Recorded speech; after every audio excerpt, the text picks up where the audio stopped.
Boa noite a todos, né? Agradecemos mais uma vez aqueles que têm mantido interesse, né, de participar, de estudar, né, de temas da lição da Escola Sabatina.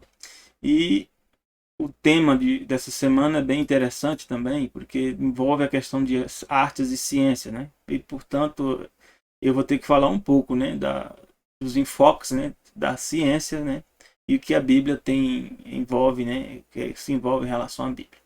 Vamos fazer uma oração para que Deus seja conosco. Nosso Deus e Pai, agradecemos a Ti pelas bênçãos, pela proteção. Seja conosco nesses momentos que se seguem, guia-nos em toda a verdade, como o Senhor nos prometeu. Pedimos Tuas bênçãos e agradecemos por Jesus. Amém. Esse tema está relacionado com outros estudos que eu já fiz, né? Um deles é o estudo ARC, né, da ciência, a Terra, né, e a Bíblia. Se vocês quiserem mais detalhes, podem ir lá ver esse estudo, né? E também tem outros sobre o Gênesis, né, da lição, e também trata um pouco desse assunto. A glória de Deus, né, envolve, né, a própria natureza que ele tem, né, divina, e parte da sua natureza envolve também a criação, né, que ele fez. E aqui diz Salmos 19, verso 1: Os céus proclamam a glória de Deus e o firmamento anuncia a obra das suas mãos.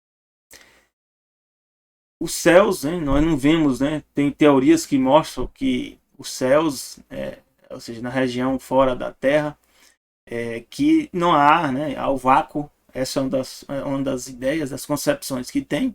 E por ter o vácuo não existe som, né? E também, né, a glória de Deus, né? Como é que a gente poderia dizer aqui que os céus proclamam a glória de Deus? E o firmamento anuncia a obra das suas mãos. Aqui a gente tem que entender que o próprio céu e o próprio firmamento mostra a característica, né, de um ser inteligente que criou isso tudo para ter essa organização, para ter todo esse sistema, né, organizado, como a gente vê e consegue perceber. Apesar que alguns podem dizer também que não, existe meteoro, existe impacto, né? Existe explosões, né?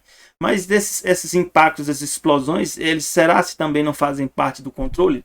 Porque imagine, para você fabricar, por exemplo, um veículo, você tem que preparar o metal, né? Esse metal, né, que pode ser o aço, uma chapa de aço, uma chapa de alumínio, né? Você tem que derreter ele da forma, ou seja, às vezes você tem que fazer modificações nisso para chegar ao produto final, né? Então, no céu também, a gente pode entender também que os processos que estão ocorrendo, né, a criação de estrelas, surgimento, né, de outros corpos celestes, podem estar diretamente relacionados com esse sistema de planejamento. Por ser tão amplo e tão complexo, provavelmente nós não conseguimos entender a magnitude da questão.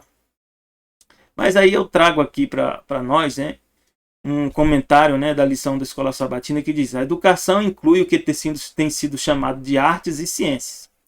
Mas o que implica aprender ou ensinar artes e ciências de uma perspectiva bíblica? Será que a Bíblia estabelece uma perspectiva sobre a arte e a ciência? Aí nós temos que entender, né, porque às vezes a gente confunde muito o que significa a palavra arte, né? Arte vem do latim artis, maneira de ser ou agir, conduta, habilidade, ciência, talento ou ofício, né? Ou seja, são muitas coisas. Mas o aspecto aqui mais distinto seria a questão de ofício, um talento, né? Por exemplo, é por isso que você diz que a pessoa que trabalha, né, ferreiro, ele tem a arte a pessoa que mexe, né, com determinados tipos de animais, né, equitação, né? Existe, é uma arte. Toda arte é o quê? É um ofício que você aprende em função das técnicas, né, que você desenvolveu e adquiriu. Então você está desenvolvendo arte. É lógico que também tem a arte que as pessoas hoje entendem, né, que é arte teatral e outras artes também são artes, mas não é a arte como um todo, é parte, né, da questão do que é a arte. Então, se a gente olhar dessa perspectiva, a Bíblia trata de fato sobre a questão do tema do talento, do ofício, das habilidades, da conduta da pessoa, né? A forma de ser, a forma de agir, a Bíblia aborda sobre isso. Então, aborda sobre arte. E ciência? Ciência vem do latim, né? Scientia, que que significa conhecimento, saber, ou a própria palavra ciência. Mas a ciência que nós podemos definir hoje como o método científico, ele surge em função da busca da verdade, né? Sobre os padrões, os princípios que existem na natureza. E o interessante é que o surgimento da ciência na civilização ocidental está bem ligado e relacionado com o conceito de Deus, da existência de Deus, e que Deus criou leis e padrões. Então, muitos dos cientistas, né, no início, eles surgiram como fruto dessa busca de estudar esses padrões e estudar essas relações, né, que existem dentro da natureza. Tem um texto aqui, que é a Introdução à Filosofia da Ciência, do professor Dr. Silvio Seno Chibenin, né, Departamento de Filosofia da Unicamp. Eu peguei esse texto de lá. Eu achei interessante para a gente abordar um pouco mais sobre a questão. O núcleo das novas teorias da ciência foi constituído, né, gradualmente pelo trabalho de muitos cientistas e filósofos. Então a ciência, como a gente conhece, ela tem parte, né, daqueles termos que a gente chama de cientistas, né, e outra parte da que nós chamamos de filósofos. Sendo que essa distinção ainda não estava claramente, né, delineada na época que a ciência, né, foi se formando. Entre os quais tem citado aqui como Galileu, né, René Descartes, Christian Huygens, Robert Boyle, Isaac Newton, né?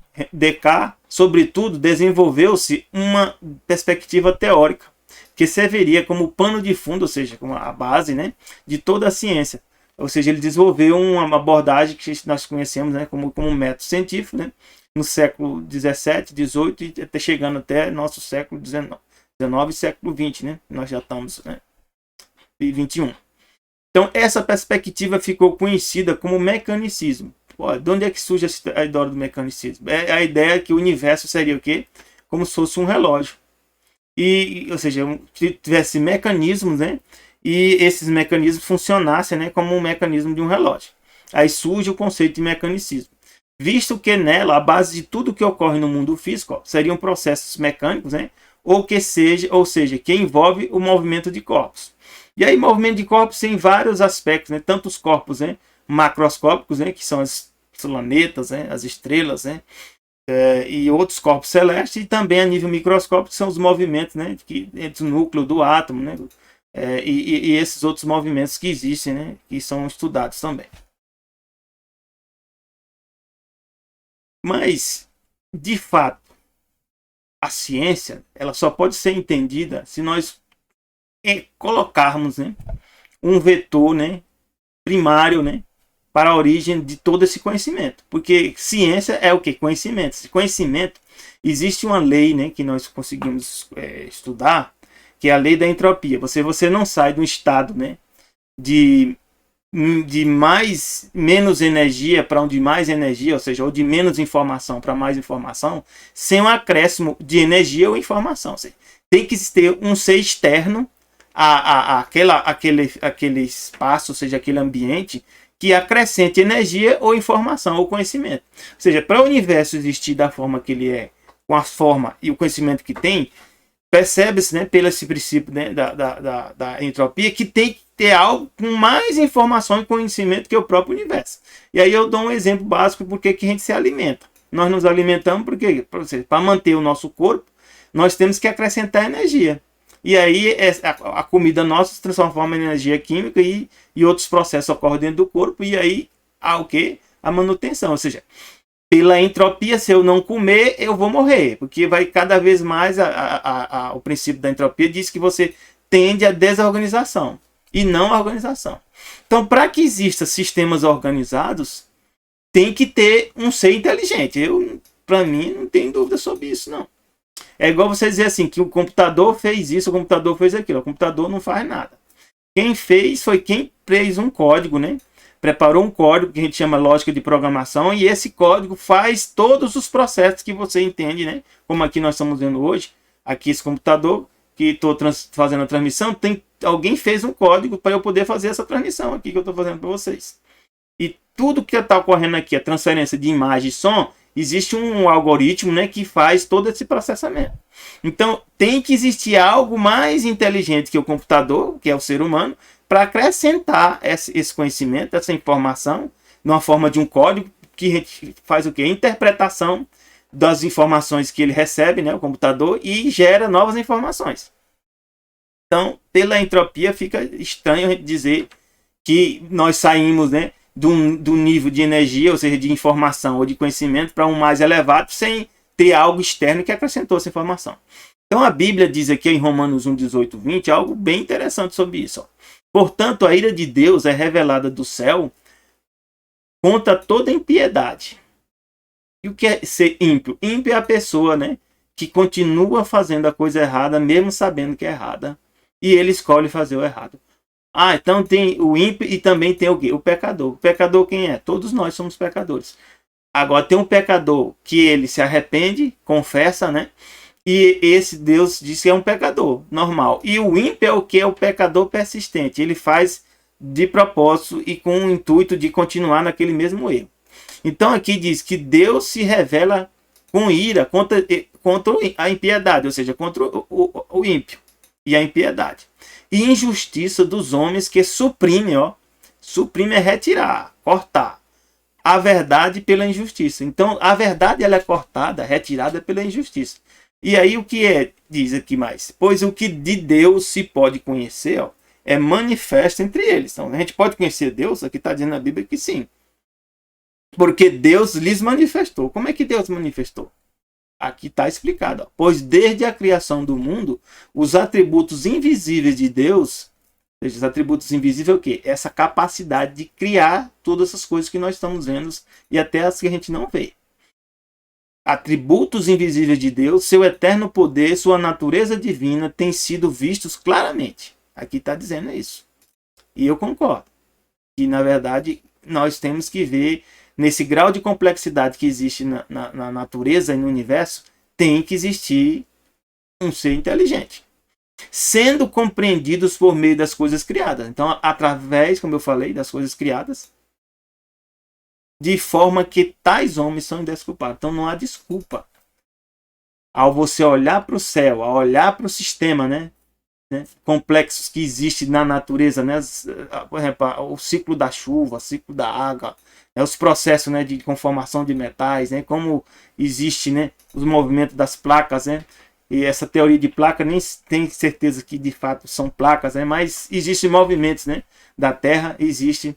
Então, tudo isso mostra um grau de complexidade tão grande que de forma aleatória não dá para você dizer que não tem um ser inteligente. Salmo 19, verso 2 a 6 diz assim: um dia fala a outro dia. Um dia fala disso, né? Sobre Deus, sobre a criação de Deus e quem é Deus. Fala outro dia. Uma noite revela a outra noite. Sem discurso, né? A gente não vê o discurso. Nem palavra, não se ouve a sua voz. Mas a sua voz ressoa por toda a terra. E as suas palavras até os confins do mundo. Nos céus, aqui diz, ele, né, Deus, armou uma tenda para o sol. Isso é interessante, né? Aqui, todo esse texto anterior aqui é literal, né? Discurso, palavra, voz, né? Então, se a gente continuar com o princípio da interpretação da Bíblia, esse texto aqui também, que continua, deve ser literal. E aqui está me dizendo algo que é bem complexo, né? Para muitos de nós, até cristãos, aceitarmos. Nos céus, ele armou uma tenda para o sol. O sol tem uma tenda. O que é uma tenda? Um lugar onde ele que usa para você cobrir, né? É chamado tenda. Né? Que é como um noivo que sai do seu aposento. Então, está dizendo aqui que o sol sai de algum lugar, que é chamado aposento. E se lança em sua carreira com a alegria de um herói. Ele segue, né, no caminho, né, que foi destinado para ele como um herói. Sai de uma extremidade dos céus. Então, está dizendo aqui que os céus têm extremidade. Claramente, está escrito aqui. Sai da extremidade dos céus, né? Ou seja, sai de uma extremidade e faz seu trajeto até outra. Nada escapa ao seu calor. Então aqui, tem coisas, informações aqui que destoam muito das concepções científicas que a gente tem sobre o movimento do Sol, né? Da Lua e das estrelas, né? Aqui a Bíblia está falando algo bem distinto do que nós conhecemos hoje, né? Os modelos que são apresentados hoje. Salmo 104, verso 5 diz algo mais. Ele firmou, ou seja, Deus firmou firmou a terra. Então a terra está firmada. Eu, como engenheiro, sei o que significa essa palavra, né? Quando a gente faz uma estrutura, que faz um projeto, eu digo para meus alunos, eu sou professor da área de justamente projeto estrutural. Ou seja, a gente constrói de baixo para cima, assim, da fundação, que é a base, onde você firma a estrutura, constrói de baixo para cima, mas você projeta de cima para baixo. Ou seja, você lança os cálculos estrutural de cima para baixo. Você calcula, né, as lajes, né, as cargas que estão na laje, que são pessoas, móveis, né, e seja o que for.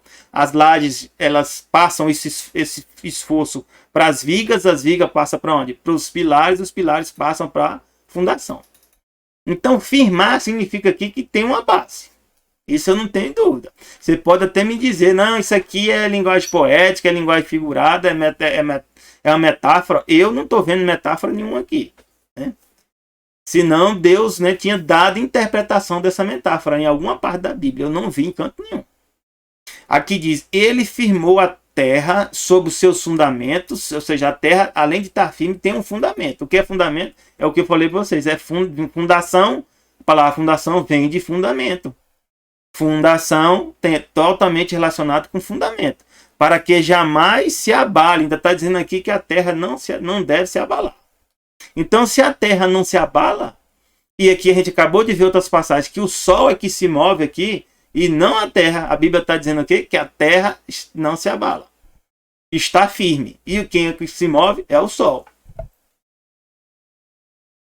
Aí eu faço a pergunta, de fato, quem é que se move? Olha, eu estudei anos e anos de ciência, estudei modelo heliocêntrico, estudei modelo geocêntrico, eu conheço todos os modelos. E tem outras concepções mistas, né, entre esses dois modelos que foram apresentados. Eu, por ser cientista, eu conheço bem esses assuntos.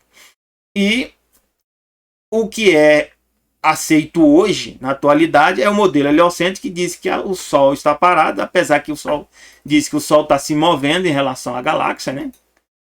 Mas o Sol fica imóvel, né, em relação à Terra. E a Terra é quem se moveria, né, em relação no movimento elíptico em relação ao Sol. Isso está totalmente distinto, separado aqui do que está escrito aqui na Bíblia. Para a gente conformar isso, eu teria que reinterpretar a Bíblia e dizer que a Bíblia aqui está toda em linguagem figurada. Alguns acham isso. Então a pergunta em quem se move. Enquanto aqui outra passagem, né, conta, né, no livro Patriarcas e Profetas, né, da irmã White, né, citam a passagem, né, que está lá na Bíblia, da história de Josué. Enquanto os amorreus continuavam na fuga precipitada, no intuito de encontrar refúgio nas fortalezas das montanhas, Josué, olhando do alto, viu que o dia seria curto demais para a realização de sua obra. Então, eles estavam lutando, e ele diz, ó, o sol vai se pôr, se o sol se pôr, a gente vai perder essa batalha. Se não fosse inteiramente derrotados seus inimigos, de novo se arregimentariam e renovariam a luta. Então o que Josué fez? Orou a Deus. Então Josué falou ao Senhor. O que é orar? Falar com Deus. E disse aos olhos dos israelitas, Sol, detente em Gibeon. Ele podia ter dito terra, né? Se é a terra que se move, terra se detém. Mas aqui ele diz, Sol, detente em Gibeon. E além do Sol, que a gente pensa, mas é o Sol que está parado, é a Terra. Não, aqui tem um terceiro elemento, viu? Que é a Lua. Ou seja, a Terra está parada em relação ao Sol, uma coisa, mas agora a Lua também tem que estar parada em relação ao quê? À Terra. É o que está sendo dito aqui. E Lua detente no vale de Ajalon. E o Sol se deteve, ó. E a Lua parou também. São dois corpos celestes que pararam. Até que o povo se vingou dos seus inimigos. O sol, pois, se deteve. Quanto tempo? No meio do céu, ó. No meio do céu, para ninguém ter dúvida. E não se apressou a pôr-se por quase um dia inteiro. Então, fica estranho aqui, né? Aqui está novamente citando que o sol que para e também a lua que para. Significa o quê? Quem se move é o sol e quem se move é a lua. Só para quem se move. Isaías 40, verso 22 diz assim, ó, Deus, ele se assenta no seu trono, acima da cúpula da terra. Outra informação aqui, está dizendo que a terra tem uma cúpula. E algumas passagens, algumas versões falam firmamento. Firmamento é de algo firme. Novamente, firmamento vem da palavra firme. Cujos habitantes são pequenos como os gafanhotos. ele estende os céus como um forro. Ou seja, um forro é o que? A parte de cima. Então, se os céus é a parte de cima, aí já começa a complicar a coisa aqui. Porque o modelo que nós temos hoje de terra é como um globo. Então, que cima é esse? Eu entendo o forro, por exemplo, da minha casa, está sempre acima da minha cabeça. Nunca vai estar abaixo. Com o modelo e a concepção da Terra como um globo, esse forro pode estar em qualquer grau, né? Por exemplo, se eu estou aqui na parte de cima da Terra, num globo, para mim, para cima é o forro. Mas eu também vou ter forro agora, né? A 40, a 90 graus, 180 graus, 270 graus também. Vai ter forro. Pela concepção do globo é essa. Né? Mas aqui não está dizendo isso. Né? Jó 38, verso 4 diz: onde você estava quando lancei os alicerces da terra? Novamente aqui dizendo que a terra tem alicerce. Alicerce é básico, né, na construção antiga, né, que era usado antigamente com adobe.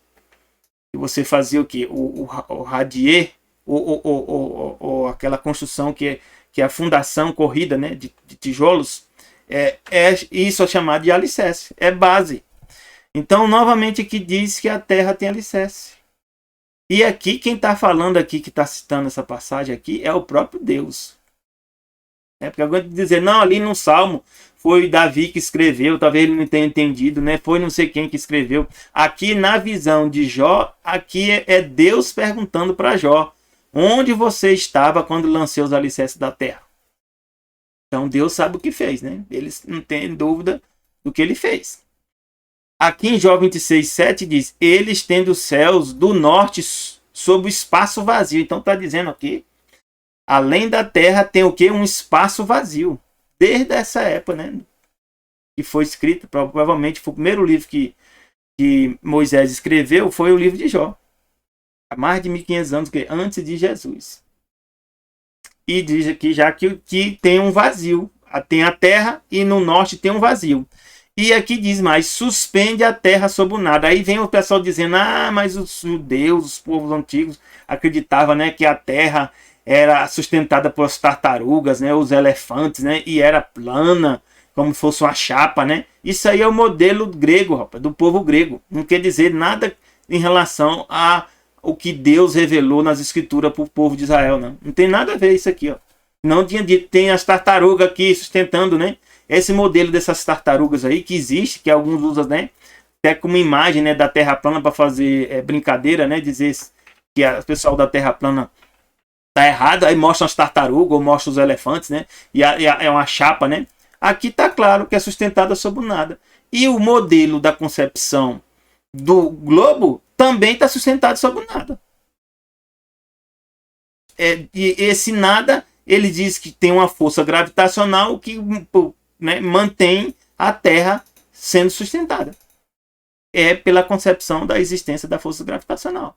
Mas continua sendo sustentada sobre o nada. Igual o modelo da concepção, né, da Terra plana. Mesma coisa. Não tem diferença nenhuma. Jó 38,14 diz, a terra toma forma como o barro sobre o sinete. O que é o forma sobre o barro sobre o sinete? Aí a gente pode explicar. Quando um rei ia fazer, né, um carimbo, né, que ele queria garantir que aquele documento era dele, ele selava a carta, né? Ele tinha uma cera, né, ou um barro, né? E aí ele tinha um sinete, que era um anel, e ele carimbava. Quando ele carimbava, qual é a forma que ficava? Era na forma de um globo? Pode fazer esse teste, né? Você pega uma cera, pega um anel de sinete e aperta, né, na carta. Como é que fica? Fica na forma de uma chapa. Fica na forma plana. Tudo nela se vê como uma veste. Diz que a terra, né, ela toma forma como barro sobre um sinete. Olha o tanto de informação aqui. Tem mais passagem. Se você for procurar, tem muitas. Então, nós temos que aprender, entender o que de fato é ciência. O que é ciência? Eu, no meu entendimento, eu sou cientista. Alguns podem até dizer que eu não seja, né, porque sou religioso. Então, por ser religioso, você não é cientista. Quem foi que disse isso? Os grandes cientistas que existiram, né, todos eram religiosos. E os que diz que são ateus também é religioso. Ah, o ateu também é religioso? É, porque a religião dele crê que Deus não existe. Então, se ele tem uma crença, então ele tem uma religião. Só que a religião dele é crer que Deus não existe. Mas é uma crença. Então é religião também.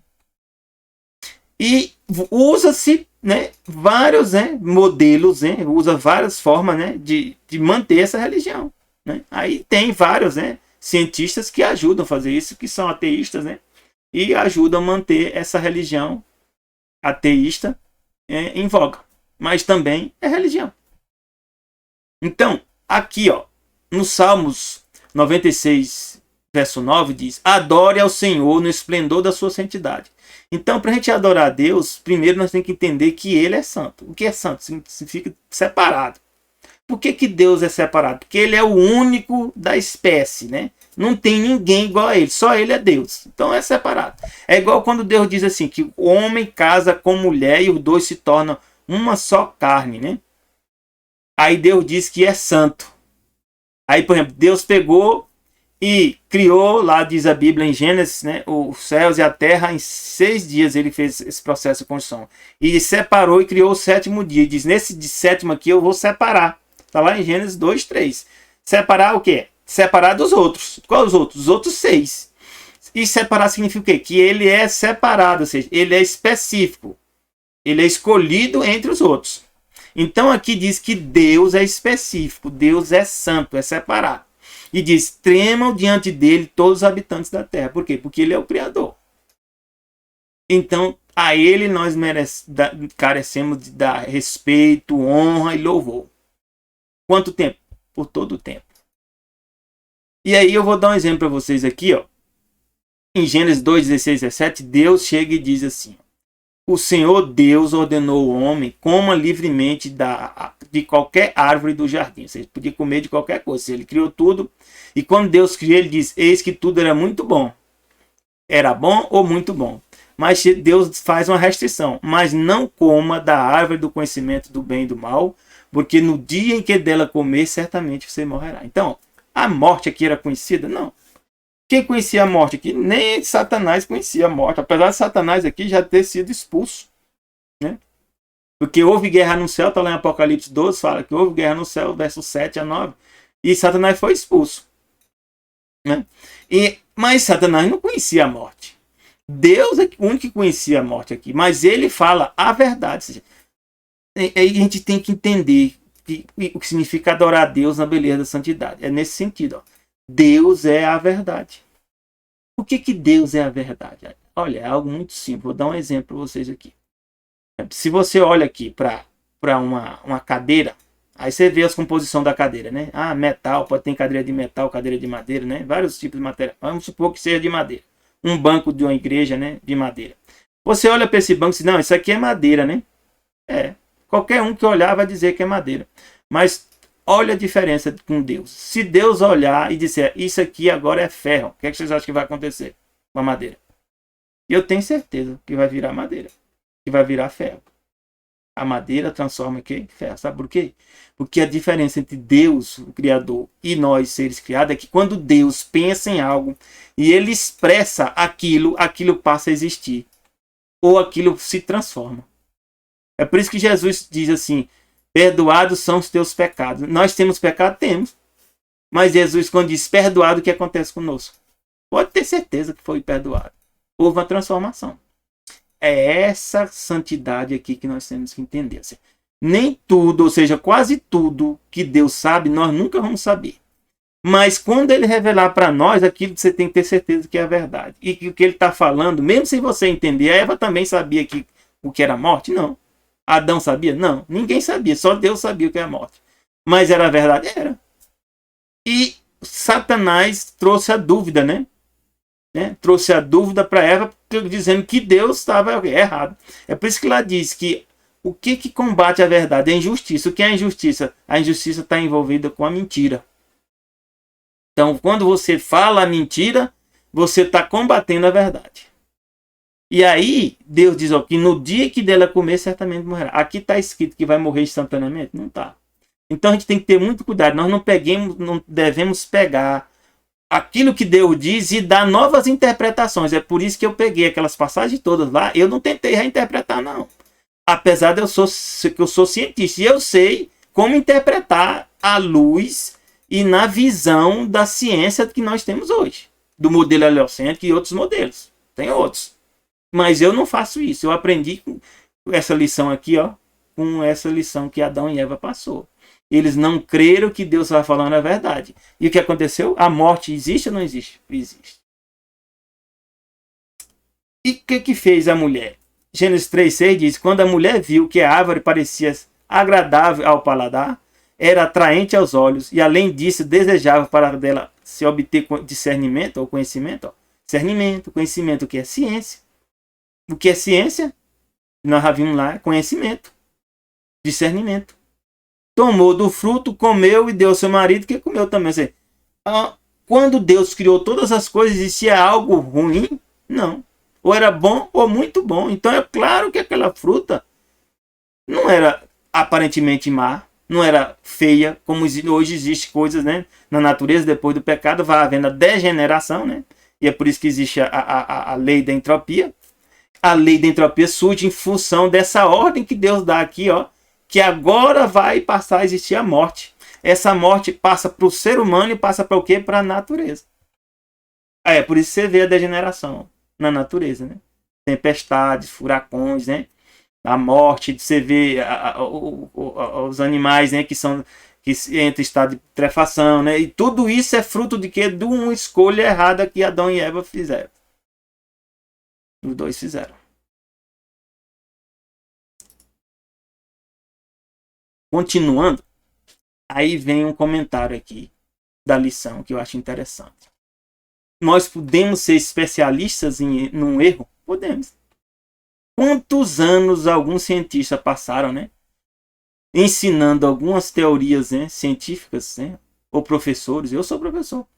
A gente pode passar anos e anos ensinando coisas que daqui mais uns 2 anos, alguém descobre que aquilo não era verdade, e aí ele apresenta isso à comunidade científica, e essa comunidade científica, como eu, né, a gente vai investigar e ver, rapaz, tem lógica, isso aqui parece ser verdade. E depois você começa a fazer o quê? Experimentos e descobrir que isso é verdade. Ou seja, mas você poder passar anos e anos, ou até séculos, e ensinando o erro, sendo especialista no erro. Isso é possível? Perfeitamente possível. No comentário aqui da lição, diz: sabemos que nosso mundo já tem quantidade excessiva de arte e filosofia que não honra a Deus. E, com certeza, nós não tem dúvida, né? Quem tiver dúvida, é só olhar aí, né, no Face, olhar no Google, né, vai ver, né, que tem arte e filosofia que não honra a Deus, inúmeras. Muitos defendem que os cristãos nem deveriam entrar em lugares que promovem esses erros notórios. Aí você, eu vou dizer para você, você nem sai de casa, nem levanta da cama, né, para você atender isso aqui, porque isso é impossível. Em todo lugar vai ter coisas envolvidas com erro. E ainda tem mais, ó, vou dizer algo. Não pense que a verdade que você sabe hoje é toda a verdade. Você sabe parte da verdade. E ainda tem mais, não se contente com a verdade que você sabe, porque pode ter muito mais mentira nessa verdade que você sabe do que a própria verdade. 1 Timóteo 6, 3, 5 diz: se alguém ensina as falsas doutrinas, ó, e não concorda com a sã doutrina do nosso Senhor Jesus Cristo, e com o ensino que é segundo a piedade, é orgulhoso e nada entende. Aí nós começamos a entender o que significa ciência aqui. Ciência verdadeira, ou a arte verdadeira, é aquela que não ensina falsas doutrinas em relação a quem? A Deus. Porque tem que ter uma referência.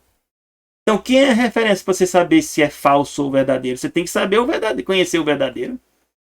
Existe na Inglaterra, não sei se é Inglaterra, sei que na Europa, umas medidas, né, que eles usam para padronizar o peso, né, de uma peça. É uma peça que existe, né, padrão lá, que eles usam como referência para dividir. Isso aqui vale 1 Newton. Pesa 1 Newton. Uma massa, né, de 1 quilograma, tal, né. Aí, isso é referência. Você tem que conhecer a referência. A referência é o que? A norma, o padrão. Então, para você entender o que é falso ou não é falso, primeiro você tem que saber o que é o verdadeiro. Então, para você saber o verdadeiro, você tem que conhecer a Deus. É isso que está dizendo aqui. Se você não está concordando com a sã doutrina, o que é a sã doutrina? É o que está revelado nas Escrituras. É a sã doutrina. Essa pessoa tá o quê? Tem orgulho e não está entendendo nada. Eu já passei por essas fases, já. Ainda continuo sem entender muitas coisas da Bíblia. Mas as que eu estou entendendo, eu estou aprendendo a ter certeza que aquilo é a verdade. Porque Deus não mente. Deus mentiu para Adão e Eva? Não. Eles comeram, o que aconteceu? Morreram. Esse tal, né, pessoa mostra um interesse doentio por controvérsias e contendas acerca de palavras, que resultam em inveja, brigas, difamações, suspeitas malignas, atritos constantes entre pessoas que têm a mente corrompida. O que acontece com o tempo? Se você deixa a sã doutrina, sua mente vai sendo o quê? Corrompida. E como é que se corrompe a mente? Com má informação, com mau conhecimento. E são privados da verdade. Essa aqui é a pior situação nossa. Nós somos privados da verdade. Os quais pensam que a piedade é fonte de lucro. Aqui cita até as pessoas que usam as escrituras, usam o evangelho para se aproveitar e ter lucro, lucro através disso. Então, continuando o tema, eu vou voltar agora para o aspecto científico. Né? Por quase 2000 anos, né, as pessoas mais inteligentes, né, do mundo, os especialistas acreditaram, né, que a Terra permanecia imóvel no centro do universo. Aqui é a citação da Escola Sabatina. Depois eu vou comentar sobre isso aqui. Então ele está dizendo o seguinte, que por mais de 2000 anos, as pessoas mais inteligentes do mundo, os especialistas, acreditaram que a Terra permanecia imóvel no centro do universo, enquanto todas as estrelas e planetas orbitavam em ciclos perfeitos. Foram usadas algumas contas matemáticas, né, e raciocínio científico muito complicados para sustentar essa crença, mesmo que ela estivesse errada em quase todos os aspectos. Olha, aqui é a afirmação da Escola Sabatina. Por quê eu estou dizendo isso? Porque eu já mostrei passagens para vocês que lá diz que a Terra está parada. Apesar que a lição aqui está dizendo que isso não é a verdade. E eu discordo desse autor da lição. Essa parte aqui eu discordo. Por isso, podemos dizer que essas pessoas eram especialistas em erros e que esse ensino, com certeza, era falsamente chamado de ciência. Não. A ciência é falsa não é no aspecto do que ela está apresentando como premissa ou como resultado. Não, não é isso não. Porque você, dependendo da sua premissa, você vai chegar a algum resultado. Como é que eu vou saber que a ciência é falsa ou verdadeira? É em relação à Bíblia somente. Porque se você chegar para um cientista e dizer, essa aqui tu está fazendo falsa ciência ou boa ciência, ele pode te mostrar uma teoria e provar para ti que aquilo é verdade, mesmo isso sendo falso. Porque existe um método científico. E esse método científico pode levar você a chegar a alguma conclusão. Então eu vou trazer aqui a questão do modelo heliocêntrico, né? Que Nicolau, né? Copérnico. Eu peguei essa fonte aqui da Terra, né?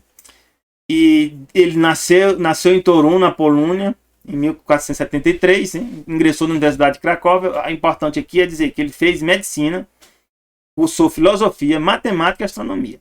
Naquela época o pessoal fazia um monte de curso.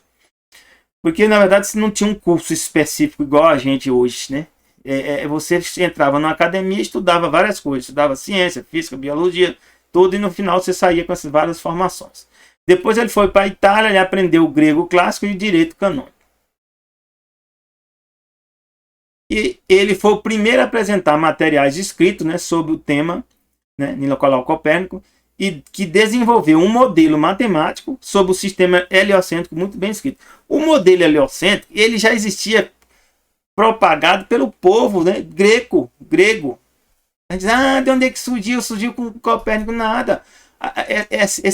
Essa visão de geocentrismo e heliocentrismo existe muito tempo antes, né, desses cientistas aqui do século XIV, século XV. Já existia no passado. Só que quem conseguiu fazer uma proposição de um modelo, aí sim, Nicolau Copérnico fez isso. Escreveu explicando como é que o modelo heliocêntrico poderia representar, né, o movimento dos corpos celestes. O modelo dizia que a Terra girava ao redor do Sol, assim como todos os demais planetas. Então muda-se, né? Entretanto, Copérnico errou, aqui a pessoa, né, da matéria, né, Infoescola, disse que ele errou dizer que as órbitas eram circunferência. Depois vem Johannes Kepler, reestruturou o trabalho e mostrou que as órbitas eram o quê? Era elíptica. Isso também, né, eu vou dizer para vocês que tem controvérsia, se ela ser elipse ou não. Né? Mas é a proposta do modelo heliocêntrico. Pegando aqui a matéria, né, do Guia Politicamente Correto de Leandro Narlock, diz assim: a ideia de que a Terra não se movia não era nova. Como eu falei. Tinha quase 2000 anos quando foi o quê? Proibida pela igreja. O grego Aristarco propôs no século 3 a.C.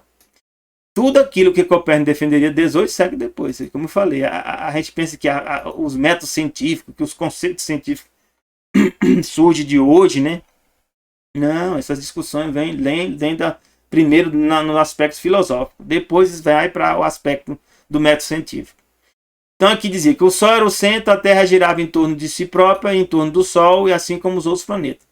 Mas ninguém na Grécia levou Aristarco a sério na época. Né?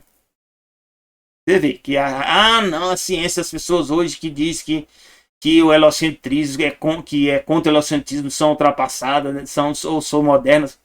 Vai depender da época. Na época de Aristarco lá, quem falava isso era desconsiderado. O correto era o que? O modelo geocêntrico. Não, mas hoje nós temos mais ciência. Nós temos mais ciência sobre isso mesmo? Esses modelos foram comprovados até hoje. O modelo geocêntrico e o modelo heliocêntrico. E eu vou trazer aqui não a minha fala, né? E pode dizer: Pedro, tu estudou física, mas tu não é físico. Você não sabe, né? Como se a física fosse necessária, né? Para você entender o movimento dos corpos. Então Galileu era físico? Não existia física na época, né? Isaac Newton? Não. Ele se formou foi em matemática, né? Estudou em outras coisas. Não existia formação de física na época. Físico existe hoje, né? A área e a formação que nós chamamos de física. Então vou trazer aqui um físico, né? Que além de físico também, ele é filósofo, físico e matemático. Né? Similar ao Copérnico. Só que é da nossa época hoje. Wolfgang Schmidt, né, 18 de fevereiro de 1930, é um matemático e físico, membro da escola perennialista, né? Ele escreveu um livro, esse livro eu li sobre ele, que ele fala, né, vários livros. Um dos livros vou trazer um texto aqui que traça, que eu até falei, né, nesses outros vídeos, né, dos estudos que a gente fez. Ele é crítico do cientificismo, mas ele pode ser, por que não pode?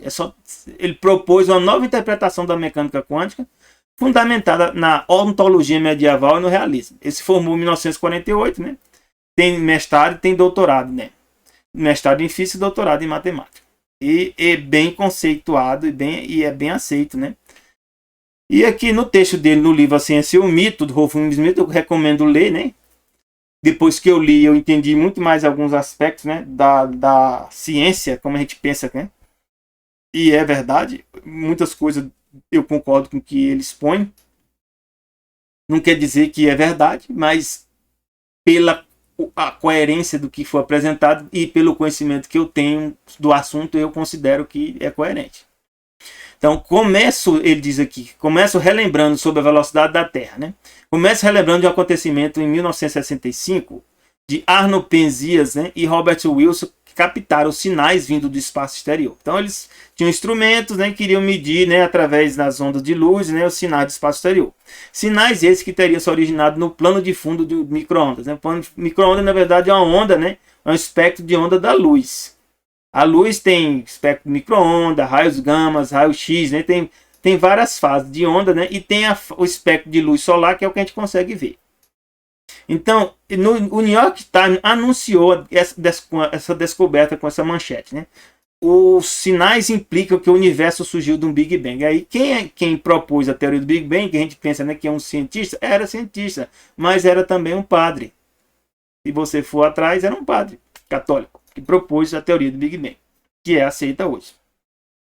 Para fins de contraste, né, o Wolfgang Schmidt cita, né, que em 1887, Albert Michelson e Edward Moller conduziram um experimento, né, cujo fim era medir a velocidade da Terra em seu movimento orbital ao redor do Sol. Então, baseado no modelo heliocêntrico, vamos calcular, né, qual a velocidade que a Terra está se movendo, né, se ela está se movendo de fato. Fizeram o experimento e esse experimento até hoje não foi derrubado, ele foi refeito várias vezes. Alguns dizem, não, mas a interpretação que ele chegou não foi essa, né, que a Terra não se move, né? Pode dizer o que você quiser. O experimento foi feito e o resultado foi dado e é o resultado real. O que eles descobriram? Para a infelicidade da comunidade científica, foi que é essa velocidade, longe de ter o valor esperado, né? Que se tem um valor esperado, que ele está dizendo que está se movendo, né? Que é em torno de 30 km por segundo, era na verdade zero. E notemos, né, que ele comenta aqui, né? Notemos que esse resultado não era de modo algum incerto e tênue. Com base nas leis, né, daquilo que em retrospecto hoje se chama física clássica, o fato de que a Terra não se move era uma implicação rigorosa do resultado do experimento. Se a velocidade é zero, significa que não se move. Por isso surge a teoria da relatividade de Einstein, para tentar explicar justamente por que isso aqui deu zero. Eu vou trazer aqui uns trechos aqui de uma matéria que eu peguei, que falando justamente sobre o experimento de Michelson-Morley, que o autor é esse Cassini e Levinas, né, a publicação numa revista, né, da revista científica chamada Ciência Estudia, né, que foi publicada em 2005, que está em espanhol, mas aí eu vou falar em espanhol, eu vou traduzir, mas eu quis manter o texto do jeito que estava. Em 1887, Michelson e Morley realizaram um famoso experimento preparado para determinar com grande precisão a mudança da velocidade, né, medida da luz devido ao movimento de um observador através do éter. Então, na época, eles entendiam que existia o éter. O éter é como se fosse algo diferente do vácuo. O vácuo é a existência de nada. Então, para eles, tem que existir a concepção que existe algo chamado éter. Não encontraram mudança alguma. A velocidade deu zero, né? Como consequência, esse autor aqui, que é especialista, né, em filosofia da ciência, ele diz aqui, como consequência desse experimento, se descartou a teoria, né, do éter. Foi descartado, né? O éter provavelmente não existe. E foi confirmado o princípio da teoria de relatividade, né, que hoje nós conhecemos, que é de Einstein. É bem interessante. Daqui a pouco eu vou mostrar a vocês uma outra matéria de agora sobre o assunto, sobre a questão do éter. Michelson, né, a partir de experimentos, né, novedosos aqui como experimentos, novos experimentos, ou seja, coisas atuais e independentes, tentou determinar o estado dinâmico do éter sob a base de 3 pressupostos fundamentais, ou seja, a natureza ondulatória da luz, e essa está comprovada, né, até hoje, né, a não ser que a gente mude, né, os conceitos, né, a existência de um éter, né, para ele que existia o éter, e o movimento da Terra. Eram essas premissas do experimento. O objetivo do experimento era medir a velocidade relativa da Terra com respeito ao éter luminífero, o éter, né, da luz, por meio de um dispositivo em que a luz viajava ao ar, pelo qual o eventual coeficiente de arrasto, né, de Fresnel podia ser desprezado. Né, o coeficiente de correção, né, esse coeficiente de Fresnel. Então, resumindo aqui, é que existia o éter, e esse éter, né, se tem movimento, você consegue perceber esse movimento. É igual se você tem um fluido, né, e aí você bota um barquinho, né, na água, né, de um rio, e aí você consegue perceber esse movimento, né, desse barco, né, se você fizer essa análise. Se existisse o éter, você ia conseguir perceber isso. O que foi a conclusão chegou? A velocidade deu zero. E descartou-se a existência do éter. Só que agora eu trago para vocês aqui para ver o que é a ciência. Ciência é a busca da verdade. E a verdade, ela pode mudar com o tempo, porque você vai adquirindo novas informações, novos conhecimentos. E às vezes você confirma o que existia no passado, e às vezes você vai ter que descartar. Algumas coisas eu tenho descartado. Porque quando eu leio na Bíblia, não bate. Então eu já aprendi o seguinte: Deus não mente. Apesar que eu não entendo tudo, mas eu sei que se está na Bíblia, se foi revelado por Deus, é a verdade. Trouxe uma matéria aqui do canal, na página chamada Inovação Tecnológica, do dia agora, 27 de novembro, né, de 2020, bem nova. Físicos dizem ter detectado o quinto elemento, a quinta essência. Até Einstein, o éter era a substância essencial a partir da qual todas as partículas e ondas eram medidas, no qual elas se deslocavam. Então, era esse o conceito. Mas a teoria da relatividade especial dispensou a existência do éter. Como defender o éter significava contrapor-se à relatividade. O termo foi logo banido e criou-se muito preconceito em torno dele, da questão desse éter. Minami e Komatsu revisaram os dados da radiação cósmica de fundo, né, também conhecida como eco do Big Bang, coletados pelo telescópio espacial Planck, usando a nova técnica, né, desenvolvida por eles mesmos para medir o ângulo de polarização da luz antiga, calibrando-a com a emissão de poeira, da Via Láctea. O que eles chegaram à conclusão? Eles descobriram algo que ninguém havia visto. Essa luz residual sofre uma torção. Ou seja, se tem torção no vácuo, é quase impossível você dizer que a luz vai sofrer torção no vácuo. Para sofrer torção significa que tem um certo nível de resistência, e por existir esse nível de resistência, aí ela consegue se movimentar, mas ela gira. É o que a gente chama de torção. Então eles descobriram que a luz residual tinha uma torção conforme viajava pelo universo.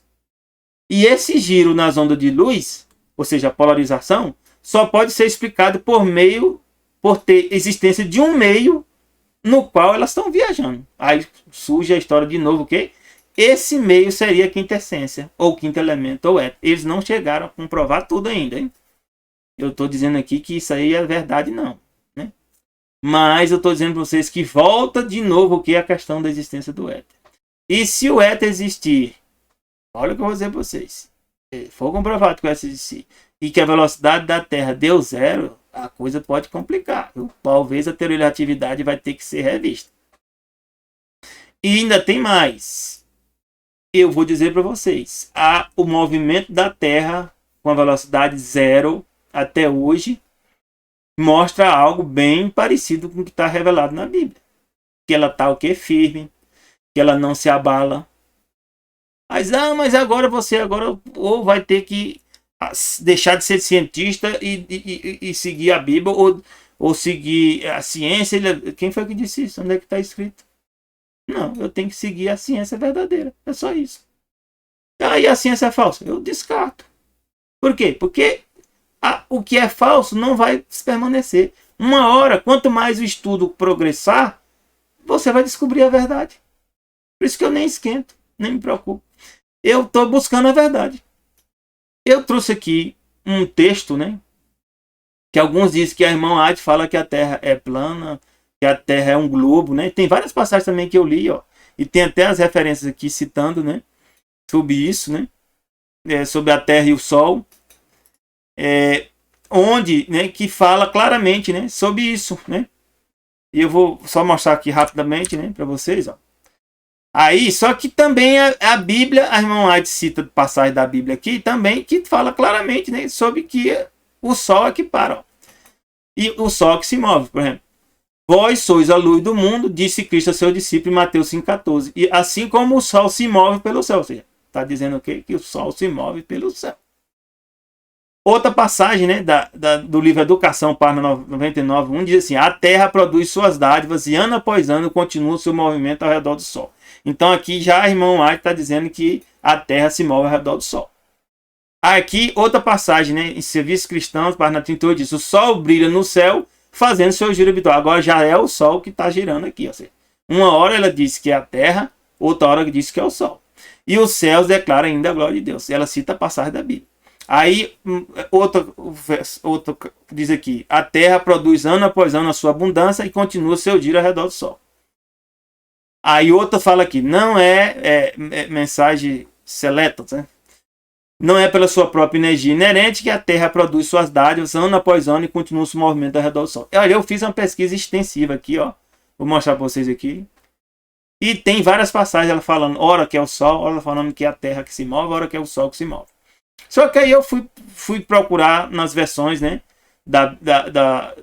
que não tinha sido traduzida ainda, né? Eu encontrei essa passagem aqui que fizeram justamente a pergunta se a Terra era redonda, se a Terra era um globo ou se ela era plana. E foi feita essa pergunta para ela. Tá aqui em inglês, né? E aqui ó, a pergunta, né? Tá em inglês, né? Mas aqui diz, ó, um homem tá em inglês, apresentou para mim, de forma expressa, o desejo de que ela falasse, né? E falasse com ele sobre o tema do mundo redondo ou flat. Flat é o quê? Plano. Então, eu, na tradução livre aqui, que eu peguei, diz assim, ó, tenho o prazer de dizer que o Senhor me fortaleceu no sábado para transmitir uma mensagem decidida. Ou seja, Deus revelou para ela. Para o seu nome seja toda a glória. Eu sei que a impressão foi feita pelo Espírito Santo. Na tarde do domingo, susti, na verdade, com mais firmeza e poder decidido. Um homem estava presente e expressou o desejo, né, de me ver e conversar comigo em relação ao mundo redondo ou plano. Qual foi a resposta que Deus deu para ela? Aqui está em inglês, né? Aqui diz, eu recebi uma mensagem de Cristo, né, na minha comissão, do trabalho, né, e diz assim, ele falou para mim, né, que a questão do mundo, ou que é flat ou redondo, não foi incluído nessa mensagem. Né? Então a tradução livre diz, enviei a ele uma mensagem de que quando Cristo deu minha comissão para realizar o trabalho que ele havia colocado sobre mim, o mundo plano ou redondo não estava incluído na mensagem. Aí eu entendo porque que hora que ela fala o quê? Que é o sol que se move, outra hora é a terra que se move. Então Deus não revelou para ela essa questão da terra ser plana ou redonda, ou estar se movendo, ou não. Aí a gente pode entender que ela ora falar uma coisa, outra hora falar outra. Então, aí nós não podemos, nesse caso, usar a irmã Ade como referência. Alguns têm usado e dito que a irmã Ade falou. Não, não pode falar não. Se ela mesmo está dizendo aqui que Deus não revelou para ela. Então, a gente tem que ter muito cuidado para não agir como tolos, né? E aqui, ó, os estudantes de artes e ciências utilizam seus talentos para adquirir conhecimento e buscar excelência em estudo. Isso está errado? Não. A busca da excelência nos estudos, né, ou numa arte, você pode ser excelente numa arte. Não é obrigado você ir para a universidade e passar anos e anos estudando modelos científicos, né, ou teorias filosóficas. Não, você pode escolher também se desenvolver numa arte. Um artesão. Você pode ser um padeiro, você pode ser um pintor, você pode ser um mecânico. Tudo isso são artes. E você tem que buscar o quê? Excelência nisso. Ser o melhor. Por exemplo, meu carro deu um problema ultimamente, eu entendi, sabia que tinha um problema, mas quem resolveu foi meu mecânico. Ele é excelente, resolveu o problema, eu estou de volta com o meu carro. Ou seja, então, de onde é que vem a arte e a ciência verdadeira? Aqui está escrito em Provérbios 1, verso 7. Ó. O temor do Senhor, ou seja, respeitar a Deus, ter consideração a Deus e o que ele fala, é o princípio do conhecimento. Aí aqui a gente pode traduzir aqui esse conhecimento por ciência. É o princípio da ciência verdadeira. Mas os insensatos desprezam o que? A sabedoria e a disciplina. O que é um insensato? É alguém que agiu como Adão e Eva. Deus fala uma coisa e você descarta o que Deus disse, ouve o que outra pessoa fala e você agora considera Deus menos valor, o que Deus fala, do que a pessoa fala. Então, eu recomendo a você o seguinte, quando você estudar ciência, estude. Ah, existe o modelo heliocêntrico, existe, teoria da evolução existe. Estude, para você conhecer. Só que aí você vai ter que tomar uma decisão na sua vida. Qual é que é a verdade? Aí, se você tiver comunhão com Deus, você vai saber que o modelo evolucionista é só uma mera teoria. Porque Deus já falou que ele criou. Então, se você tiver temor a Deus, você vai entender que é a verdade. É o que Deus revelou. E não um modelo, uma teoria que nunca foi provada. Mas é científica? É científica. Tem método? Tem método. Apesar que eu não posso dizer que tem comprovação científica. Não existe os ancestrais, né, do homem, né, e dos outros seres não foi encontrado, nem vão ser encontrados essas outras fases evolutivas. Né? O modelo heliocêntrico e o modelo geocêntrico. Também nós não temos experimento, nenhuma comprovação experimental que comprove isso. Não. Também são teorias. Entre o geocentrismo e o heliocentrismo. Eu, pessoalmente, discordo da parte da teoria geocêntrica, porque, na verdade, a Terra não pode ser o centro do universo, não é mesmo? O centro do universo é onde Deus se encontra, não aqui onde nós estamos na Terra. E outro aspecto também discordo do modelo heliocêntrico, porque é a Bíblia, e a gente vê quem está se movendo toda hora é o Sol e a Lua. Eu não vejo a Terra se movendo. Se a Terra se movesse e você se movesse, né, por exemplo, num avião, em sentido contrário ao movimento da Terra, você tinha que aumentar a velocidade. Mas será se isso é feito? A correção, por exemplo, você sai de Nova York e vai para o Japão e vem do Japão para Nova York, você muda, você compensa essa velocidade? Eu sei a resposta. Não compensa nada, não. Então, como é que agora eu vou dizer que a Terra está se movendo? Eu conheço a questão do princípio da velocidade relativa, né?